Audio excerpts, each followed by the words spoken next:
Selamat malam, perkenalkan nama saya Yuliana Karmelia Ngada. Saya mahasiswa reguler sore kelas A.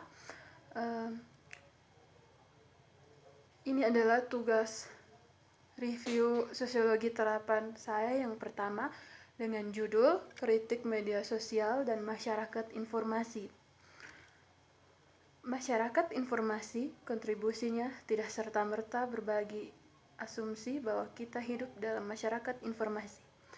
Ada perubahan yang terjadi yang dimaksudkan untuk mendukung pendalaman struktur kelas, tetapi bentuk persyaratan alternatif itulah perkembangan informatif kekuatan produktif itu sendiri. Kontradiktif dan datang dalam konflik dengan modal. Marx meramalkan munculnya kekuatan kontradiktif informasional sebagai hasil pengembangan modal, tetapi yaitu peningkatan teknis dan komposisi organik modal yang ditandai dengan dalam produksi peningkatan peran teknologi dengan mengorbankan tenaga kerja yang hidup. Perkembangan modal tetap menunjukkan sejauh mana secara umum pengetahuan sosial telah menjadi kekuatan produksi langsung.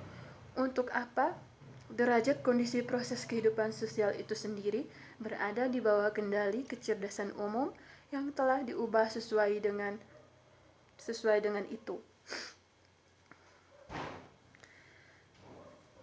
Sampai sejauh mana kekuatan produksi telah diproduksi tidak hanya dalam bentuk ilmu, tetapi juga sebagai organ langsung dari praktik sosial kebangkitan, kekuatan produktif secara imanen terhubung pada modal.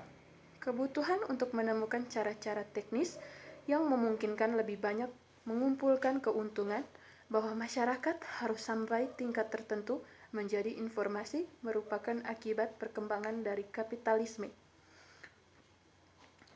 Yang pertama, media sosial.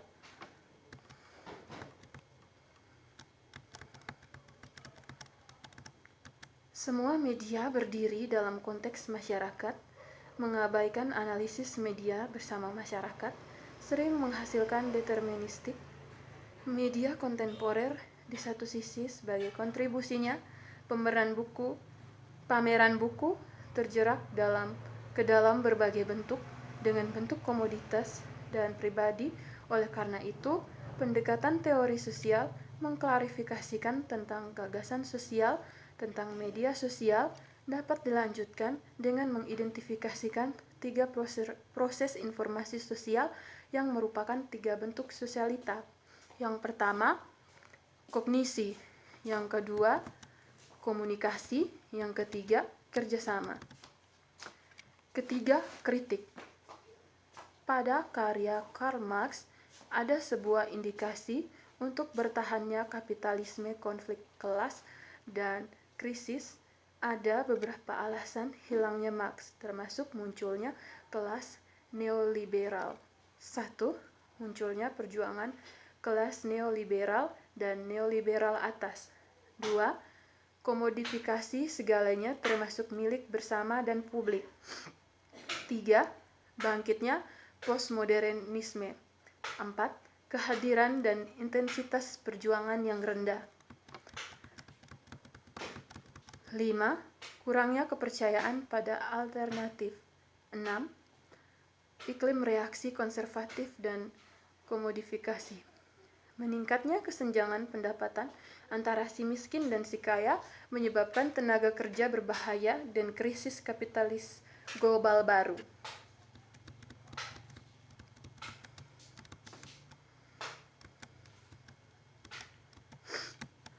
Penjelasan tentang krisis kapitalis. Bangkitnya neoliberalisme mengakibatkan stagnasi relatif dan kerugian upah, sedangkan keuntungan meningkat pesat. Neoliberalisme karenanya adalah perjuangan kelas penguasa yang bertujuan untuk meningkatkan keuntungan dengan menurunkan upah dengan bantuan strategi seperti deregulasi undang-undang ketenagakerjaan, kondisi tenaga kerja, kesejahteraan dan pemotongan pengeluaran publik.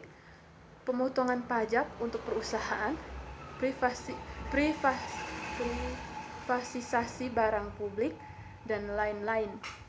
Banyak keluarga yang bekerja harus mengambil pinjaman, kredit konsumen, dan hipotek agar dapat membayar kebutuhan, dan sisi lainnya adalah ekspresi antagonis.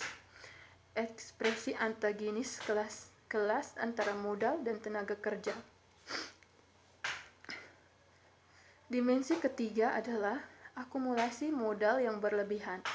Kebutuhan untuk mengakumulasi modal, eksploitasi tenaga kerja dan teknologi, kapital kemajuan, dan dinamika organisasi cenderung menghasilkan modal yang menganggur rawan krisis jika tidak dapat menemukan bidang investasi akumulasi berlebihan. Krisis media. Krisis berdampak kepada media dalam beberapa cara. Yang pertama, laporan media tentang krisis baik secara kritis atau menyimpang. Krisis penjelasan terutama dikomunikasikan melalui media massa kepada populasi, mengingat logika media massa kapitalis itu sendiri didorong oleh kepentingan modal. Mereka cenderung tidak memberi banyak menyuarakan penjelasan yang melihat krisis sebagai imanen untuk kapitalisme untuk dihapuskan. Yang kedua, dalam situasi krisis banyak bisnis kapitalis yang bangkrut, yang menghasilkan layout.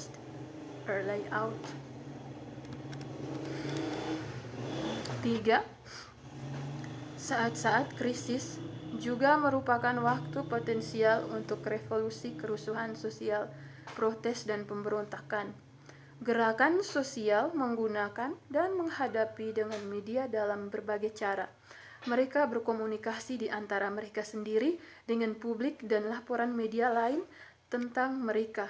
Teknologi komunikasi adalah alat yang diartikulasikan dalam berbagai cara dengan perjuangan. Tidak menentukannya juga tidak penting. 4. Media komersial sebagian besar atau sebagian dibiayai oleh iklan.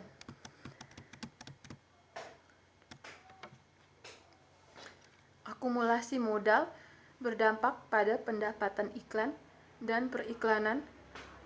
Keputusan investasi karena periklanan adalah mekanisme penting. Itu membangun hubungan struktural dari industri media kapitalis dan sisa ekonomi kapitalis. Ada potensi untuk mengurangi friksi dalam potensi dan fungsi sistem sosial dan sistem komponen yang bersifat biotik atau fisik sehingga ada kemungkinan untuk menopang kelestarian alam dan masyarakat. Termasuk media sosial bersifat ambigu, berdampak pada sistem sosial yang mereka dukung. Di sisi lain, sistem ini dapat berfungsi untuk tujuan yang merugikan, untuk merebut kembali milik bersama.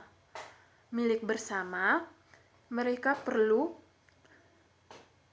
dirancang dengan jelas untuk melayani tujuan perakitan, proses desain yang partisipatif, dan dapat memastikan wacana yang akan meminggirkan pengecualian dari yang terpengaruh pada saat yang sama, seperti mereka ada realisasi kemungkinan untuk menginformasikan dengan informasi berarti mereka menunjukkan kebutuhan untuk desain TIK lebih lanjut sehingga mereka dapat lebih memenuhi jaringan termasuk desainnya proses sosial karena teknologi tertanam secara sosial dan sosial sistem itu sendiri. Terima kasih. Sekian pemaparan